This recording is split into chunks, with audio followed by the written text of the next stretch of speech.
faut pas vouloir non plus toujours forcer les choses. Elles arrivent quand elles arrivent, hein.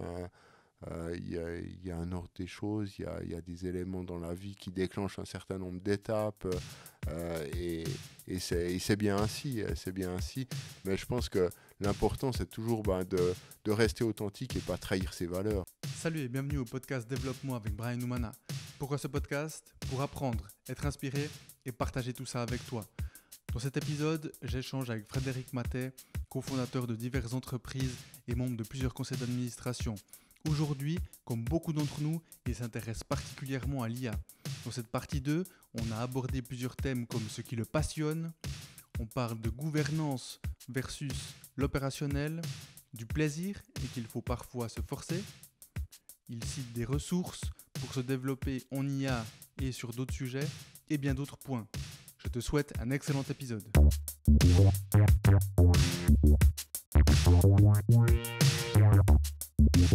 Frédéric, qu'est-ce qui te passionne le plus dans ton travail ou dans ta vie actuellement ?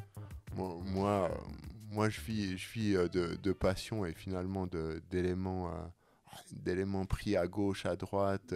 Moi, j'aime finalement la diversité dans les activités. J'aime pas me concentrer et être spécialisé pendant 6 mois sur un sujet. Donc, moi, je me nourris d'un peu de toute cette diversité. Et j'ai une vie privée qui m'épanouit complètement. Je continue, on en parlait il y a quelques instants, j'ai une vie aussi politique, où il y a des Dans choses... la partie 1. Ouais, dans la partie 1, Ouais. on en parlait effectivement. J'ai une vie politique, je suis toujours membre d'un exécutif communal, j'ai fait de la politique aussi au niveau cantonal. J'ai cette vie d'entrepreneur qui est multiple finalement, où un jour je m'occupe d'organiser les entreprises et des tâches d'entreprise, un autre jour je m'occupe de développer des affaires sur un sujet d'une des entreprises, puis un autre jour je m'occupe à réfléchir au prochain projet qu'on va lancer, à l'intelligence artificielle, à toutes ces choses-là. Puis finalement, moi c'est ça qui me passionne, c'est que il n'y a pas 2 jours qui sont les mêmes dans ma vie. Je rencontre plein de personnes parce que j'ai des activités professionnelles très très variées. Donc je rencontre du monde, on dialogue, on discute, on s'enrichit de tout ça. Puis c'est ça finalement le moteur qui me fait me lever tous les jours avec passion. Et je vois pas les heures passer, je vois pas les jours passer. Et je trouve mon épanouissement là-dedans. T'as des enfants ? J'ai pas d'enfants, non. Avec des enfants, globalement, il y aurait quand même quelques autres choix à faire parce que finalement, il faudrait consacrer un peu plus de temps à la vie familiale. Ça serait pas une contrainte, ça serait simplement un autre chemin de vie. Mais aujourd'hui, je suis marié, donc on fait des choses ensemble. On se retrouve le week-end, parfois le soir quand j'ai pas d'activité. Mais même le week-end, on se retrouve à des moments donnés. On va pas passer 24/24 ensemble. J'ai mes choses, elle a ses choses. Et on s'enrichit de tout ça aussi dans un couple. C'est important de s'enrichir des choses qui viennent de gauche, de droite, etc. Pour pouvoir finalement durer aussi. Ça fait plus de 20 ans que je suis marié et j'espère en faire encore des dizaines et des dizaines d'années. Donc voilà, mais tout se passe bien. Donc c'est cool ça. Et effectivement, du fait que j'ai pas d'enfant, ça me permet de toucher plein de sujets différents, puis finalement de progresser chaque jour, d'apprendre chaque jour sur plein de sujets, que ce soit sur l'entrepreneuriat, sur la finance, sur des éléments techniques, des éléments fonctionnels, et de comprendre comment ça se passe, puis de pouvoir finalement construire des solutions et apporter de la valeur à des entreprises. Finalement, c'est ça qui m'intéresse. T'as d'autres enfants qui sont ces différentes entreprises et toutes ces activités que tu fais. Est-ce que tu lis les activités pro, extra-pro typiquement, si tu as un event, un week-end, tu vas aller avec ta femme ou bien tu scindes les deux ? Je dirais que ça dépend le type d'événement. Après, le week-end, je l'utilise plutôt pour prendre un peu de recul, c'est-à-dire pour réfléchir, parce que finalement, il faut aussi avoir du temps pour lire, du temps pour réfléchir à des nouvelles opportunités d'affaires, pour réfléchir à comment organiser la suite des entreprises, etc. Donc globalement, je fais pas beaucoup de relationnel public le week-end. Ça arrive hein, une fois ou l'autre, un samedi soir, un vendredi soir, etc. Où mon épouse m'accompagne, ça arrive. Mais je suis plutôt à me dire, ben, le week-end, essaye de prendre un peu de recul pour réfléchir et construire l'avenir. Et bah, la semaine, je suis dans le feu de l'action, puis voilà. J'ai des journées bien remplies, j'ai des soirées aussi relativement bien remplies. J'ai pas mal de sollicitations, mais faut parfois un peu choisir les sollicitations qu'on a, puis prendre les choses où on a du plaisir aussi. C'est peut-être un élément qui est important et qu'il faut garder en tête, c'est que finalement, si on fait les choses juste entre guillemets, pour le business ou juste pour dire il faut que j'y aille, etc., ben, finalement, on va s'essouffler. Mais si on fait des choses qui nous font plaisir, d'aller rencontrer du monde, on se dit ouais, c'est cool d'aller voir ces jeunes entrepreneurs qui font ça va être sympa de dialoguer avec eux, ou bien de dire ben, allez voir ça va m'amener des discussions sur l'expertise ou des choses plus légère aussi, finalement, mais il faut faire les choses par plaisir. Si on ne fait pas les choses par plaisir, finalement, on ne durera pas. Ouais, je suis complètement d'accord. Ouais. Ce fameux, la loi de Pareto, 80-20, 80% de plaisir et 20% voilà, de choses qu'il faut faire. Ouais, parce ouais, parce y que en a aussi, c'est la vie. Ouais, il y en a aussi c'est des la choses, vie. Exact. qu'il faut faire où on n'a pas le choix, C'est ça. puis qui sont un peu plus chronophages. Exact, ouais. Mais voilà, mais si 80% du temps c'est du plaisir, ben, c'est déjà bien. Complètement, ouais. Mais par contre, c'est vrai que, bon, après, je pense que toi et moi, on est à des stades différents de nos vies. Moi, quand j'ai commencé vraiment on va dire, m'activer, bon, j'aime pas trop ce mot, mais à essayer d'avoir un réseau ou de créer mon réseau parce que j'en avais pas avant, j'avais pas vraiment de contact professionnel ou autre. Et c'est une des raisons de la création de mon podcast. Je dis une, c'était vraiment pas la principale. C'était plus la connaissance partagée, enfin avoir des retours d'expérience au début. Euh, mais par contre, je me souviens, tu sais, le barbecue d'innovation. Tu connais le barbecue Ouais. d'innovation qui a lieu chaque année. Je me souviens, la première fois que je suis allé, je me suis vraiment forcé à aller. J'avais pas envie, je suis rentré tard le soir du bureau, je suis arrivé à la maison, j'ai dit c'est ma femme aujourd'hui, mais à l'époque c'était ma copine, ah, j'ai pas envie d'aller, et je me suis quand même forcé à y aller.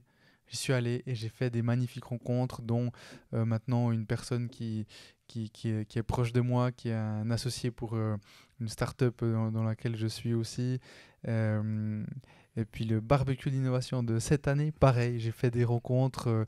Et donc vraiment, tu vois, des fois, Ouais. par contre, cette année, je voulais vraiment y aller.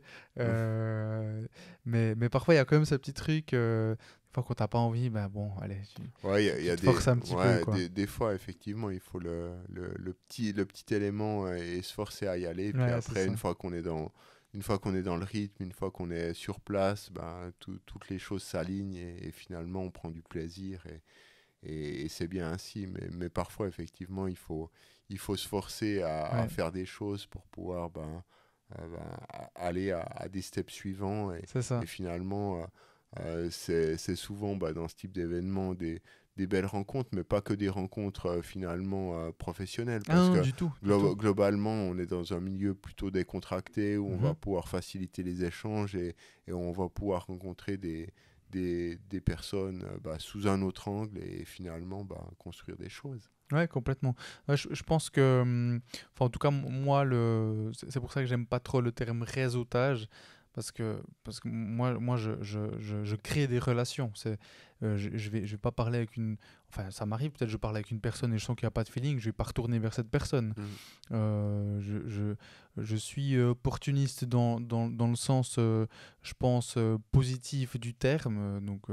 J'essaye de trouver des opportunités, mais par contre, euh, je ne vais pas aller ou essayer de m'entourer de personnes juste pour aller à un endroit et ensuite ne pas partager tu vois, les mêmes valeurs que ces Ouais. personnes-là. Euh, donc se forcer parfois, c'est important, je pense. Mais justement en restant toujours la personne qu'on est avec ses valeurs et pas jouer un rôle. Non, bah, il faut finalement dans la vie de tous les jours ou dans la vie du business, et finalement on doit être la même personne, on doit être authentique, hein. Finalement on peut pas sur le long terme C'est ça. jouer la vie de quelqu'un d'autre ou jouer un rôle. Il faut faire les choses selon nos valeurs, selon ce qu'on a dans les tripes, et c'est comme ça finalement que on peut être apprécié, on peut discuter. Il faut pas vouloir non plus toujours forcer les choses. Elles arrivent quand elles arrivent, hein. Il y a un ordre des choses, il y a des éléments dans la vie qui déclenchent un certain nombre d'étapes, Mhm. et c'est bien ainsi, c'est bien ainsi.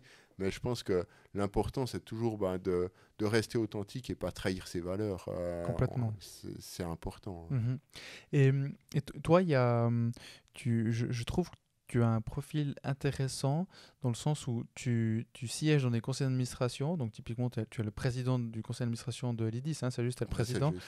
Et d'un autre côté, bah, dans la partie 1, tu en parlais, tu t'occupes du business développement de certaines entreprises, tu as cette partie relation client, donc là, tu es plus dans l'opérationnel.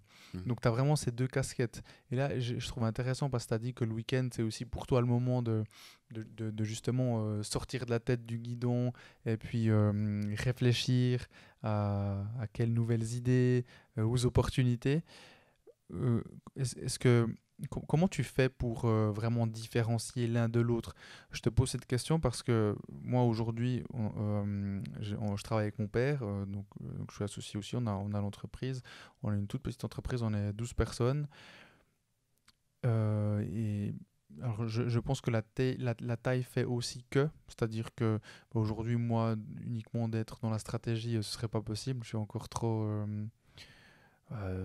tout en restant modeste, hein, mais disons, je reste encore d'une certaine façon indispensable à l'entreprise. Euh, Comment est-ce que toi, tu différencies l'un de l'autre?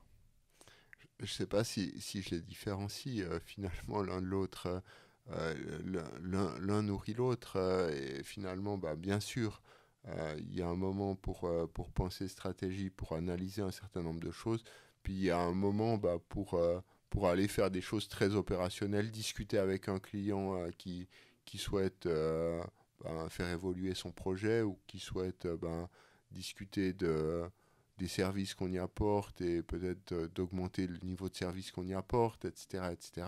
Donc c'est des choses hyper opérationnelles, puis finalement des tâches quotidiennes, mais ce genre de choses va aussi nourrir des éléments de stratégie et de gouvernance.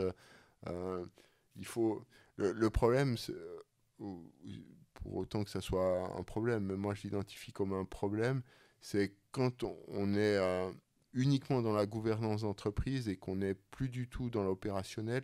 Finalement on est déconnecté des éléments. Et si on est déconnecté des éléments, finalement on va prendre ça va bien marcher si on fait du pilotage financier d'un groupe, puis on prend des actifs financiers, mais c'est pas notre cas. Nous, finalement, on est au service des PME, hein, dans les sociétés où je traite. Donc, finalement, on doit avoir des remontées du terrain, comprendre ce qui marche moins bien, comprendre les problèmes des clients, quels problèmes on doit leur résoudre au quotidien, etc. Donc, ces éléments-là, finalement, me permettent d'acquérir la data, hein, si on veut bien, du terrain, puis finalement, via cette data, de réfléchir à des options stratégiques de gouvernance. Donc ces éléments stratégiques, c'est peut-être positionner des nouveaux produits, positionner des nouveaux services, acquérir une société qui permet de compléter la gamme des produits qu'on offre, etc., etc. Au niveau de notre groupe, on va fonctionner comme ça. Après, au niveau des autres sociétés où j'œuvre au conseil d'administration uniquement et que je n'ai pas de rôle opérationnel, finalement, le fait que j'ai des rôles opérationnels de management, de gestion de clients, de suivi de projet, etc., me permet d'avoir ce bagage-là. Puis finalement, quand on parle de gouvernance, de bonne gestion d'entreprise, d'axe stratégique de développement, est-ce qu'on fait des acquisitions de sociétés, est-ce qu'on crée des nouvelles sociétés, est-ce qu'on crée des nouveaux produits, des nouveaux services, comment on les positionne par rapport aux clients, quel segment, etc., etc. Finalement, ça permet de questionner aussi la direction qui va amener à certains éléments, puis dire ok, mais là-dessus, l'analyse de risque, est-ce qu'elle a été faite, quels sont les éléments qui ont été mis en œuvre dans cette analyse de risque, pourquoi on n'active pas ce type de produit, quels sont les leviers sur ce type de marché, etc., etc. Donc globalement, je vois plutôt comme un point fort. Bien sûr, ça prend du temps et les semaines, c'est pas 40 heures de travail. Dans mes semaines, je travaille pas 40 heures par semaine, je travaille beaucoup plus. C'est plutôt 80 heures par semaine. Tu fais pas la semaine de 4 jours? Non, mais est-ce que finalement la question est, est-ce que c'est un travail quand ça nous passionne finalement?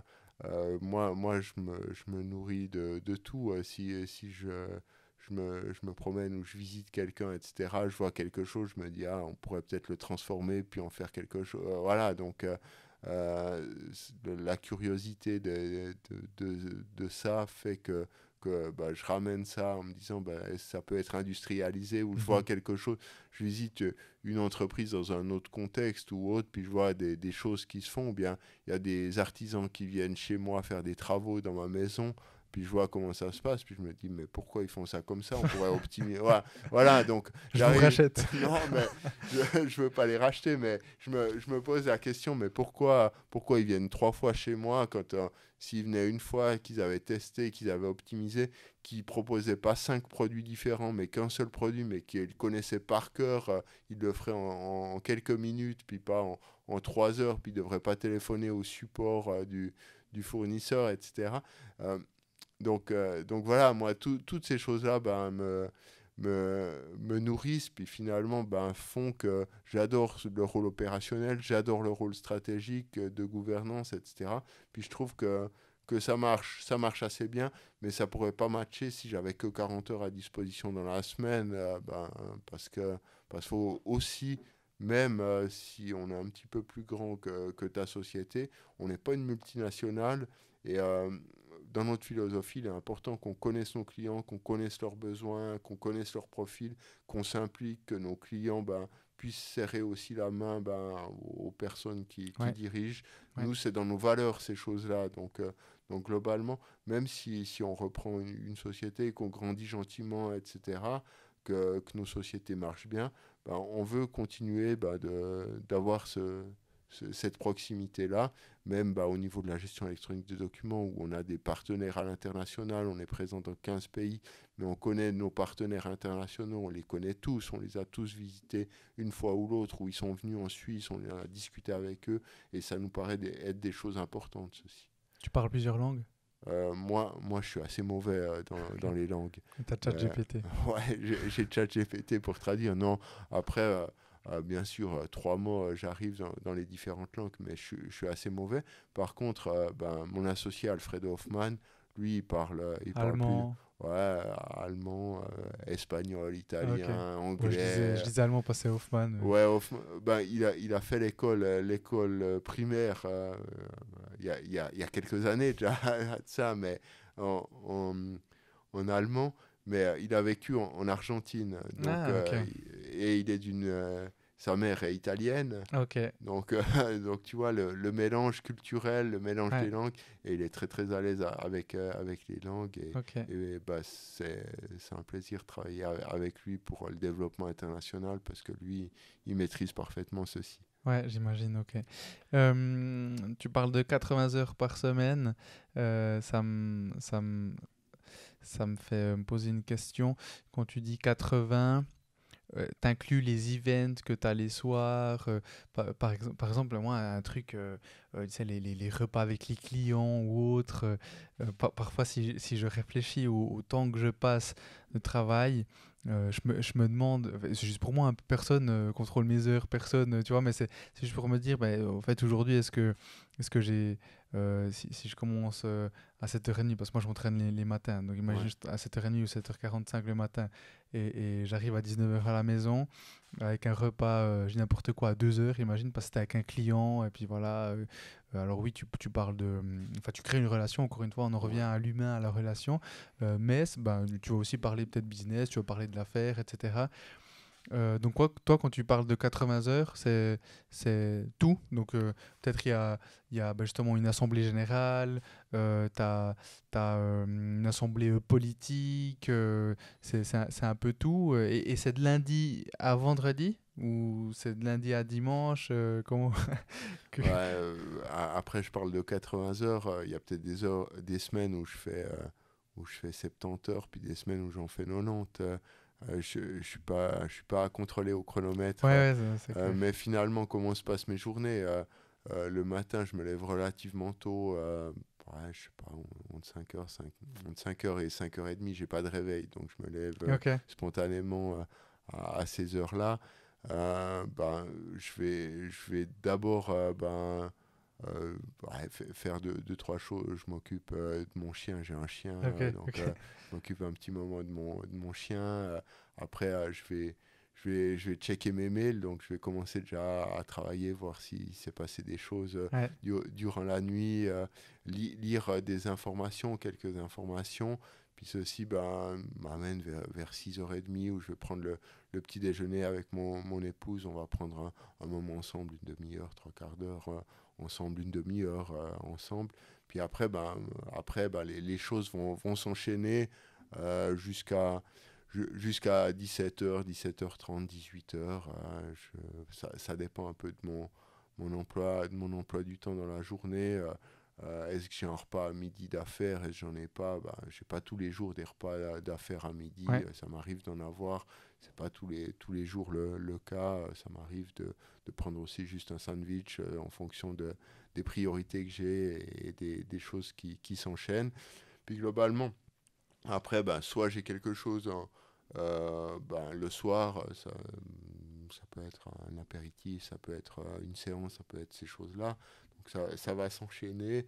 Soit ça m'arrive aussi un certain jour de rentrer chez moi, où on va partager un moment aussi avec mon épouse, peut-être une heure de temps. Et après, moi, je vais me remettre, si je suis à la maison, je vais me remettre au travail jusqu'à 22h30. Ok. Et voilà, après, les jours vont s'enchaîner comme ça jusqu'à vendredi. Et le week-end, oui, je continue de travailler à un autre rythme sur des éléments de réflexion, mais je vais continuer de me lever vers 5h30 parce Ah que ouais, ok. je me réveille naturellement à ces Ok. heures-là. Ok. C'est pas, finalement, c'est pas le réveil, hein, c'est pas Ouais, le c'est réveil toi. qui va me réveiller, Ouais. je vais me réveiller comme ça.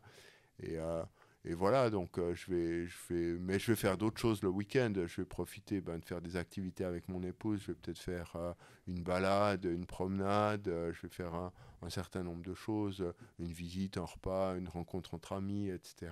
Mais il y aura aussi du travail dessus. Donc c'est vraiment sur les 7 jours que j'organise mes activités.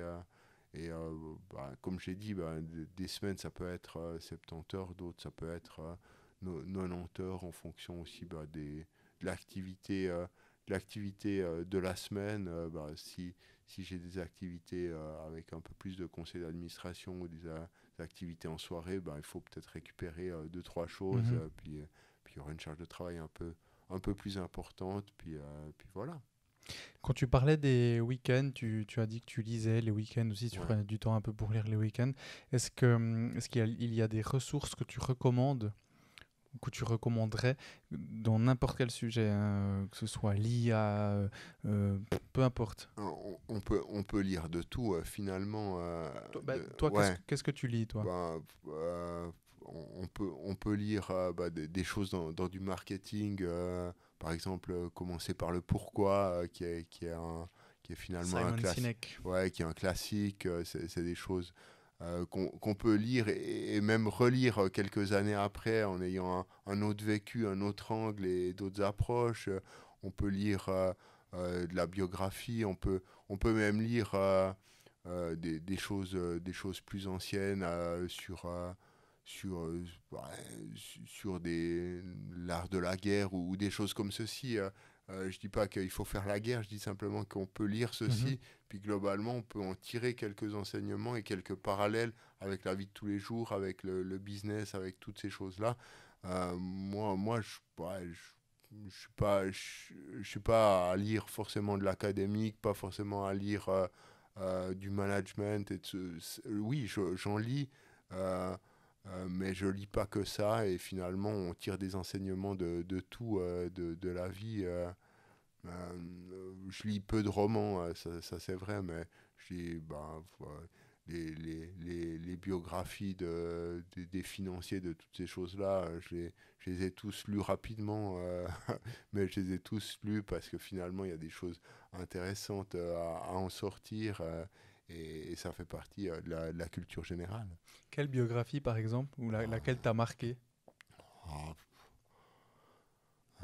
ouais, on peut ne pas être original puis parler de Steve Jobs, et ben, finalement de la vie qu'il a eue et finalement de ce qui l'a guidé, puis finalement moins de sa manière de manager parce que Ouais, ouais. globalement, même si c'est une biographie, est-ce que c'est pas un petit peu exagéré pour forcer le trait du personnage puis finalement marquer l'histoire. Mhm. J'en sais rien, je le connais pas Ouais, personnellement, ouais. mais, mais il a un parcours de vie quand même assez intéressant, puis finalement probablement un peu moins linéaire qu'une vie de Bill Gates, par exemple, qui lui, ben, est quand même une vie qui est réglée de manière très très sérieuse. Steve Jobs, il était faire des voyages Ouais, ouais. initiatiques, il a été Un faire, hippie. ouais, il était faire plein de choses. Puis finalement, il en a tiré malgré tout des enseignements. Euh, tout ça ben, rejoint, peu importe les expériences qu'on fait, on peut tirer des enseignements de toute la vie et c'est ça qui est intéressant là derrière. Euh, donc, euh, donc c'est assez intéressant de voir. Après, ces biographies ou ces éléments, c'est quand même assez bien raconté. Ils tirent des enseignements de tout. Dans leur enfance, ils réfléchissaient déjà au business. Ouais, Mhm. on peut en lire hein, Ouais, ces c'est choses-là sûr, ouais. où ils disent ben, déjà enfant, je réfléchissais à changer le monde, ou bien déjà enfant, j'étais à la rue, mes parents me battaient. On en lit hein, de ce genre de choses. Puis bah, je me suis fait tout c'est assez bien raconté ces choses-là. Après, des fois, il faut quand même, je pense, un peu relativiser puis se dire ben, que bah, ils racontent ça, c'est aussi pour vendre des livres. Hein, Mhm. donc, Et à propos de l'IA, où est-ce que tu t'informes? bon, je dirais que sur l'IA, bah, je m'informe principalement sur Internet. On va pouvoir avoir de multiples ressources, que ce soit ben, YouTube, on retrouve pas mal d'informations, puis après, ben, on va pouvoir ben, lire des articles parfois scientifiques qui viennent des universités américaines. Ça peut donner quelques informations, puis après, ben, il y a beaucoup de choses qui arrivent finalement simplement par de la lecture assez généraliste. Si on a des solutions accessibles, bien évidemment, si on veut développer un nouvel algorithme euh, qui fait de l'apprentissage profond, etc., ben, c'est pas mon cas. Hein. Finalement, je laisse ça aux personnes qui ont les compétences de le faire. On a deux excellentes écoles en Suisse, les PFL, les PFZ, qui sont hyper bons et qui arrivent aussi à innover. Il n'y a pas que les Américains qui innovent. Ah, c'est sûr, ouais. Euh, donc, eux vont plutôt se nourrir d'éléments très scientifiques. Moi, je vais me nourrir de choses un petit peu plus appliquées et plus accessibles. Et ça, on en trouve sur Internet. C'est ma principale source. De lire des livres sur ces sujets-là, finalement, je ne pense pas que ce soit la bonne idée parce que comme tout change à un rythme très très rapide, si on lit un livre qui a été publié il y a 6 mois, il y a quand même de bonnes chances qu'il soit partiellement déjà plus d'actualité. Mhm. Tu en as parlé un peu, mais comment est-ce que tu te développes? Donc, forme, continuer à apprendre. Comment je me développe? Continuer à apprendre finalement. L'apprentissage, c'est tous les jours, hein, en rencontrant des gens, en lisant, en, en étant proche des collaborateurs qui ont des problèmes et qui les solutionnent, en discutant avec mon associé, en rencontrant des gens de divers horizons. Ça finalement, c'est ce qui permet de se nourrir. Finalement, les études préliminaires, elles sont toujours intéressantes parce que ça amène des bases solides, mais après, on apprend toute sa vie. On lit quelque chose sur les finances ou sur les états financiers, sur les techniques d'investissement, sur toutes ces choses-là. On va pouvoir en tirer de l'enseignement, on va lire des choses sur des modèles économiques, etc., ou sur des théories économiques, on va pouvoir en tirer quelque chose. On va échanger ces choses qu'on a lues, on va échanger avec quelqu'un lors d'un repas ou lors d'une séance, puis on va se confronter dans les idées pour consolider soit notre idée de base, soit pour la développer, soit pour avoir des angles différents. Puis finalement, ça nourrit la vie, ça nourrit le développement intellectuel. Après, pour la forme, je ne suis pas très bon là-dessus. Globalement, pour se maintenir en forme, à part faire un peu de marche et des balades, je ne suis pas le plus assidu au sport. Ça fait bien longtemps que je pratique plus du sport, en tout cas de manière très très régulière. J'ai probablement un défaut, c'est que finalement, j'aime être assez bon dans ce que je fais.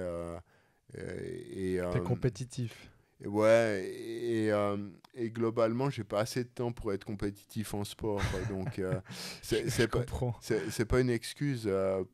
Quand j'étais jeune, il y a très longtemps, il y a plus de 20 ans de ça, je faisais du vélo, mais j'en faisais pas 100 ou 200 km par année. Je faisais plusieurs milliers de kilomètres par année, entre 5 et 10 000 kilomètres par année. Okay. C'était tous les jours, ou en tout cas plus de 200 jours par semaine, je sortais en vélo, je m'entraînais, etc. Mais pour faire ce genre de choses, il faut des heures chaque jour pour pouvoir le faire. Mhm. Et j'en trouve pas.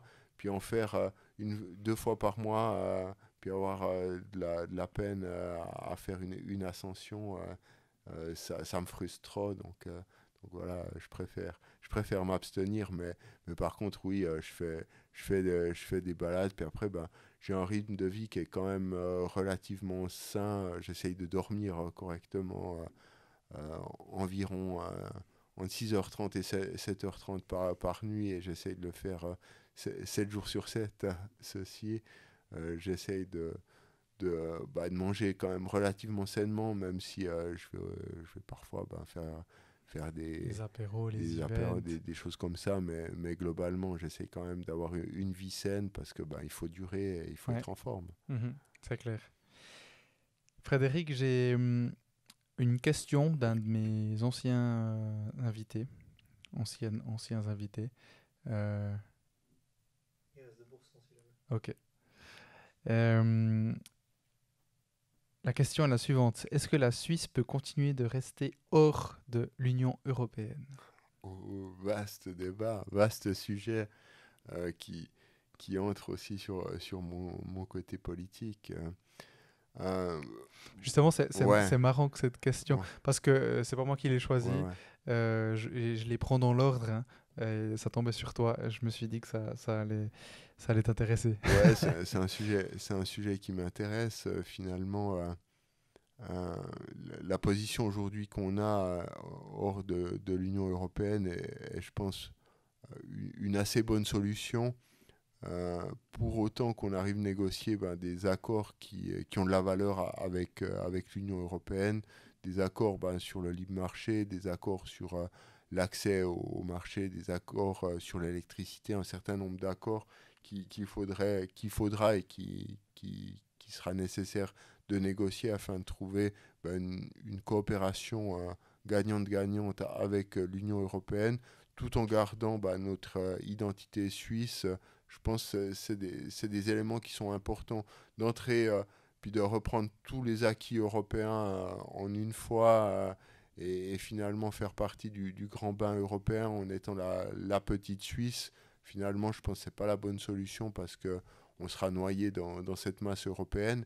Et jusqu'à présent, je pense que ça a été quand même des choix gagnants d'être hors de l'Europe, mais pas hors du dialogue européen et trouver des solutions et pas s'isoler dans la Suisse, mais trouver les bonnes solutions pour avoir les travailleurs européens qui peuvent circuler en Suisse.